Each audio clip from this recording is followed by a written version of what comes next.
অসমীয়াত এষাৰ কথা আছে, মৌৰ আৰু সভাত কাউৰীৰ কোনো কাম নাথাকে। এই মঞ্চখনত আপোনালোকে দেখিছে তিনিগৰাকী কবিৰ মাজত একমাত্ৰ অকবি মই বহি আছো।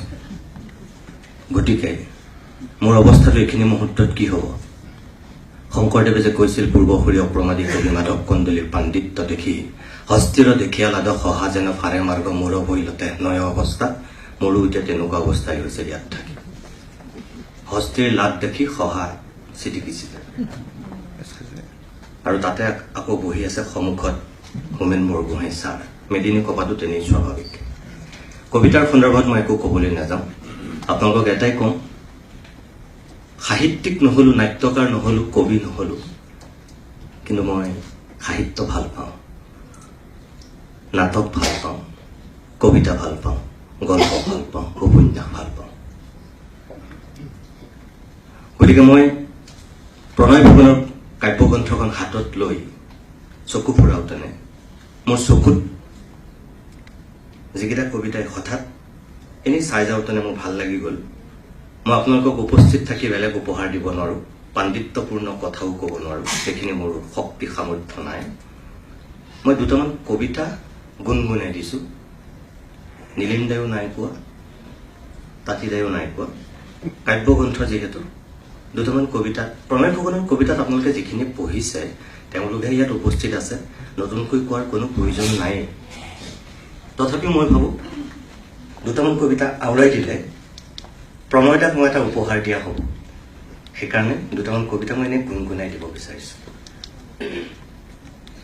এটা কবিতা চাওঁতে মোৰ হঠাৎ ভাল লাগিল, সংৰক্ষিত সকলো হৃদয়। এই কবিতাটো মই তিনিটা কবিতা আপোনালোকক ক'ম, য'ত প্ৰেম আছে, য'ত মানুহ আৰু মানৱতাবাদ আছে, য'ত দেশ আৰু সমাজৰ কথা আছে। এই তিনিটা দিশক প্ৰতিনিধিত্ব কৰি তিনিটা কবিতা মই আপোনালোকৰ ওচৰত অকণ পাঠ কৰি দিছোঁ মোৰ ভাল লগাৰ কাৰণে। প্ৰথমটো হৈছে সংৰক্ষিত সকলো হৃদয়। তুমি কোৱাৰ দৰে সঁচাকৈ আজিকালি লিখিব নোৱাৰা হ'ল প্ৰেমৰ কবিতা। কি অচিন অসুখত ভুগিছে পৃথিৱী, উষ্ণতাৰে দগ্ধ পৃথিৱীৰ শৰীৰ। কি আছে ৰক্তৰ অভ্যন্তৰত, জৰাজীৰ্ণ সভ্যতা, ক'ত ভাল পোৱা। সকলো মানুহেই ঘূৰাই লৈছে মুখ পোহৰৰ পৰা। বিষণ্ণ আন্ধাৰত ডুবিছে আকাশ, শতাব্দীৰ এয়া কি আশ্চৰ্য সুখ। মোবাইল আৰু গাড়ীতকৈও কমিছে মানুহৰ দাম। কালিৰ সন্ত্ৰাসবাদী আজিৰ নেতা, কালিৰ ঘাতক হ'ল আজিৰ ৰজা।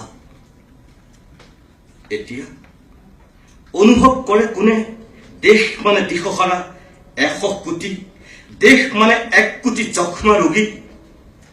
এতিয়া সকলো শিশুৱে জানে জাত পাতৰ ধৰ্মৰ কথা। গৰজ পৰিছে কাৰ, দেখুৱাব সিহঁতক কেনেকৈ সেউজীয়া হয় শাওনৰ পথাৰ, কেনেকৈ চৰাই মাতত আহে অনাবিল বহাগ। সংৰক্ষিত সকলো হৃদয়, বৃত্তৰ ভিতৰত বন্দী জীৱন। মই আৰু হৈ থকা নাই অতীতৰ সেই উদাস আত্মকেন্দ্ৰিক কবি। শাৰদীয় আকাশৰ তলতো সেয়ে লিখিব নোৱাৰিলো প্ৰেমৰ 5 শাৰী। সংৰক্ষিত সকলো হৃদয় এই কবিতা। মছজিদ যদি মোক নিলামত বিক্ৰী কৰা, হৰিপ্ৰসাদ চৌৰাচিয়াৰ বাঁহীৰ সুৰত নমাই আনিম বৃন্দাবন। উজলি উঠিব ৰাস প্ৰতিভা। এটা গীৰ্জা যদি মোক নিলামত বিক্ৰী কৰা, হোমেন বৰগোহাঁই কিতাপবোৰেৰে সুবাসিত কৰি তুলিম প্ৰতিটো কোঠা।